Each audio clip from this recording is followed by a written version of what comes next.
నెల్లూరు నగరంలో బారాసాహి దర్గా వద్ద స్వర్ణాల చెరువులో 4వ రోజు వైభవంగా రొట్టెల పండుగ జరుగుతోంది. ఈ పండుగకు నెల్లూరు జిల్లా నుంచే కాకుండా ఇతర జిల్లాలు, రాష్ట్రాల, విదేశాల నుంచి భక్తులు వస్తున్నారు. ఇక ఇందుకు సంబంధించి మరింత సమాచారం మా ప్రతినిధి సాగర్ రెడ్డి అందిస్తారు. నెల్లూరు నగరంలో సర్వమతాలకి అతీతంగా రొట్టెల పండుగ అయితే మొదలైంది. 6వ తేదీ నుంచి 10వ తేదీ వరకు 4 రోజుల పాటు జరిగే ఈ రొట్టెల పండుగ అత్యంత వైభవంగా జరగబోతుంది. అన్ని మతాల వారు, ఇటు హిందువులు కావచ్చు, ముస్లిమ్స్ కావచ్చు, క్రిస్టియన్స్ అందరూ కూడా ఈ రొట్టెల పండుగకు వచ్చారు. ఈ రొట్టెల పండుగ స్వర్ణాల చెరువు వద్ద ఉన్నాం మనం. అసలు ఈ రొట్టెల పండుగ ప్రాశస్త్యం ఏంటి, అసలు ఈ రొట్టెల పండుగ ఎప్పుడు స్టార్ట్ అయింది, ఈ రొట్టెల పండుగ ప్రత్యేకత ఏందని కూడా వాళ్ళని అడిగి తెలుసుకుందాం. అసలు ఈ భక్తులు ఎక్కడి నుంచి వచ్చారు వాళ్ళని అడిగి తెలుసుకుందాం. చెప్పండి సార్, మీరు ఎక్కడి నుంచి వచ్చారు? బెంగళూరు నుంచి వచ్చాము. మేము 3 సంవత్సరాలు వస్తూ ఉంటాము. ఇది మాకు పెళ్ళి కాలేదు, పెళ్ళికి వచ్చిండాము. అదే పెళ్ళి అయింది, ఇప్పుడు రొట్టి వదిలేకి వచ్చిండాము. ఎప్పుడు మీరు పెళ్లి కోరిక రొట్టె కోరుకున్నారు, అది ఎప్పుడు తీరింది? ఒక సంవత్సరంకి కోరుకు వచ్చిండాము. అన్నిటికీ నెక్స్ట్ ఇప్పుడు రొట్టి వదిలికి వచ్చిండాము. ఎన్ని సంవత్సరాలుగా ఇక్కడికి వస్తున్నారు? 3 సంవత్సరానికి వస్తూ ఉంటాను. అలాగే మరికొంతమంది భక్తులు కూడా ఉన్నారు, యాత్రికులు. చెప్పండి, ఎక్కడి నుంచి వచ్చినారు, ఎన్ని సంవత్సరాలకు వస్తున్నారు? హైదరాబాద్ నుంచి వచ్చాం. ఇదే మొదటిసారి వచ్చాను. ఇల్లు కట్టుకోవడానికి వచ్చాం. ఇల్లు కట్టేటప్పుడు ఏదో ఒక ప్రాబ్లమ్స్ వస్తున్నాయి, ఇల్లు కట్టుకోవడానికి వచ్చాను. అవునా? ఎన్ని సంవత్సరాలుగా ఇది ఇక్కడికి వస్తున్నావు? ఎవరు చెప్పారు అక్కడ ఈ స్వర్ణాల చెరువు ఉంది ఇక్కడ రమ్మని? మా అన్నయ్య ఉన్నాడు, సుల్తాన్ అన్నయ్య చెప్పాడు. ఇదే మొదటిసారి వచ్చాను నేను. ఇల్లు కట్టుకోవడం గురించి, ఇల్లు కట్టుకున్నప్పుడు ఏదో ఒక ఆటంకాలు వచ్చి ఆగిపోతున్నాయి. ఇక్కడ రొట్టె తీసుకుంటే ఇల్లు కట్టుకోవడానికి అవుతుంది అని చెప్పారని వచ్చాను. అవునా? ఓకే, మీకు ఎవరు చెప్పారు ఇది? సుల్తాన్ అన్నయ్య చెప్పాడు. అలాగే మరొక భక్తులు కూడా ఉన్నారు. సార్ చెప్పండి, ఎక్కడి నుంచి వచ్చిండ్రు? ಬೆಂಗಳೂರು. ఎవరు చెప్పారు ఇక్కడ ರೊಟ್ಟೆ పండుగ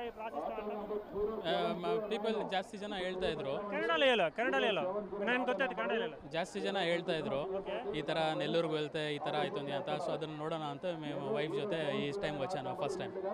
సో అందరు వచ్చి పీపుల్ ಜಾಸ್ತಿ ಜನ ನೋಡಿ జాబ్ రోటీ, వైఫ్ దిస్ వ్యాపార రోటీ, బిజినెస్ రోటీ అంతా చెప్తా ఉన్నారు కదా, బాగా అలవాటైంది మాకి. So it's looking good.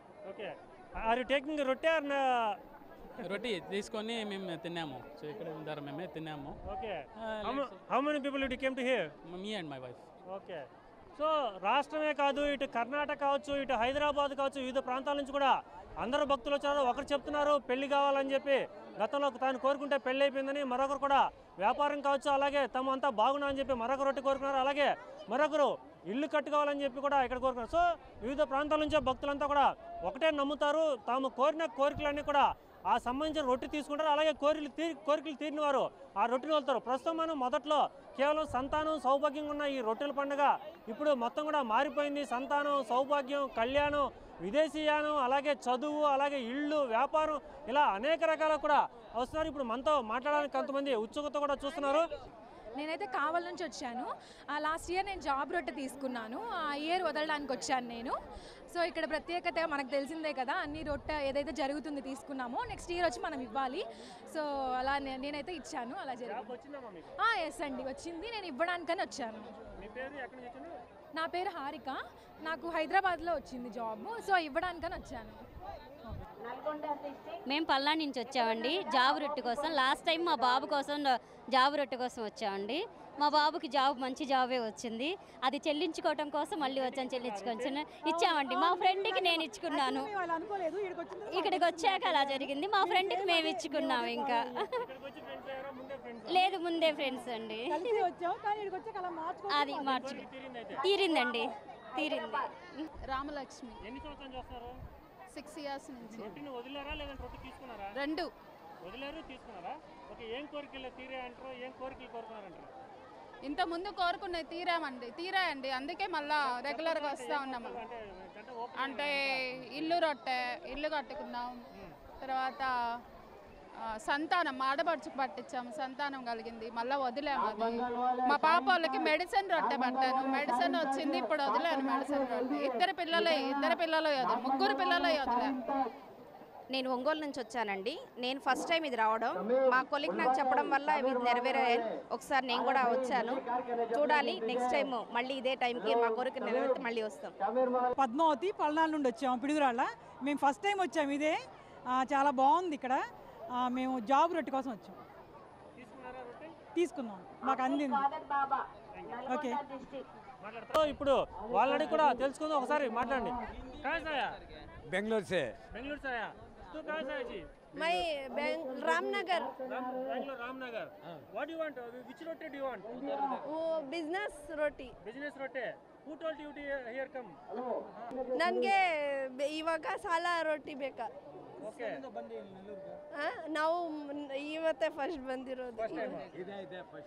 ఇదే ఫస్ట్ ಬಂದಿರೋದು ಸರ್. ఓకే, భక్తులంతా కూడా చాలా ఉత్సుకత ఉన్నారు. కొందరు వ్యాపారం అంటున్నారు, మహిళలు అందరూ కూడా వచ్చారు. కర్ణాటక నుంచి వచ్చిన వారంతా కూడా మనతో ఇప్పుడు మాట్లాడారు.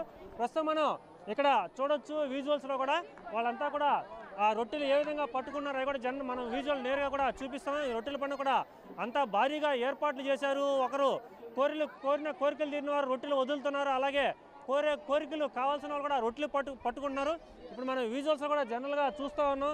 కొన్ని వేల మంది కూడా ఈ ఘాట్లో వచ్చారు. ప్రస్తుతం మనం ఇక్కడ ఇల్లు రొట్టె అని చెప్పి ఈ ఘాట్లో ఉన్న అంటే ఇల్లు కట్టుకునే వాళ్ళంతా కూడా ఈ ఘాటు వద్దకు వస్తారు. అలాగే పక్కనే వ్యాపార రొట్టె ఉంది, అలాగే ఇటు పక్కనే కూడా సౌభాగ్య రొట్టె ఉంది. అంటే పెళ్ళైన వాళ్ళంతా కూడా బాగుండాలని చెప్పి ఒకవైపు ఉన్నారు, అలాగే ఇల్లు కట్టుకునే వాళ్ళంతా కూడా ఇక్కడ వచ్చినారు, అలాగే వ్యాపారం చేయాలి. సో ఈ రకాలుగా కొన్ని దశాబ్దాలుగా ఈ రొట్టెల పండుగ రోజు రోజు కూడా దినదినాభివృద్ధి చెందుతోంది. ప్రస్తుతం ఈ సంవత్సరం 10 నుంచి 15 లక్షల మంది కూడా వస్తారని చెప్పి అధికారులు అంచనా వేసి ఏర్పాట్లన్నీ చేశారు. సో ఈ రొట్టెల పండుగ తొలి రోజే కూడా భారీగా ప్రజలందరూ వచ్చారు. ఏర్పాట్లన్నీ కూడా చాలా చక్కగా చేశారని చెప్పి అంతా చెప్తున్నమాట. ఇది ఇక్కడ తాజా సమాచారం.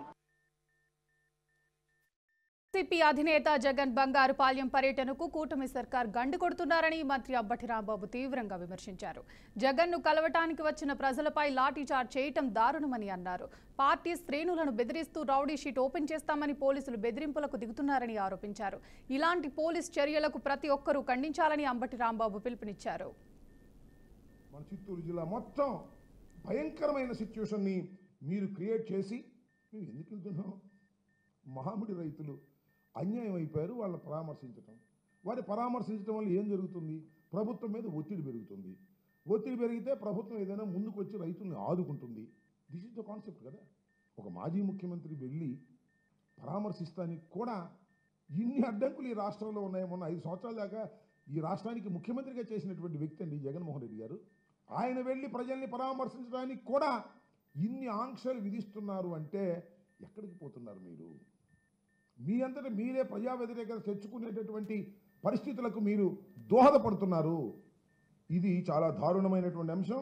కాబట్టి అన్ని చోట్ల ఇవాళ నాకు వచ్చిన సమాచారం ప్రకారం 116 దుకాణాలు ఉంటే ఆ దుకాణాలకు మొత్తం నోటీసులు ఇచ్చారండి. గంగాధర్ నెల్లూరు నియోజకవర్గంలో ఈఆర్పురం మండలం వైఎస్ఆర్సీపీ నాయకులను చిత్తూరు జిల్లా పోలీస్ ట్రైనింగ్ క్యాంపులో పెట్టి కట్టడి చేశారు, రావడానికి వీల్లేదని.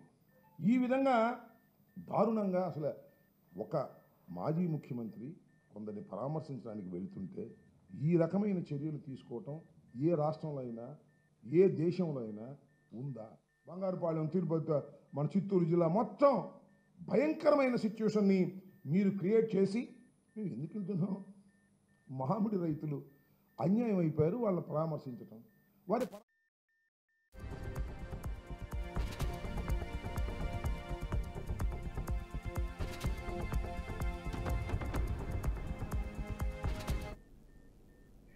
ఇవి బులెటిన్ అప్డేట్స్ చూస్తూనే ఉండండి. బీఆర్కే న్యూస్ తెలుగోడి సత్తా.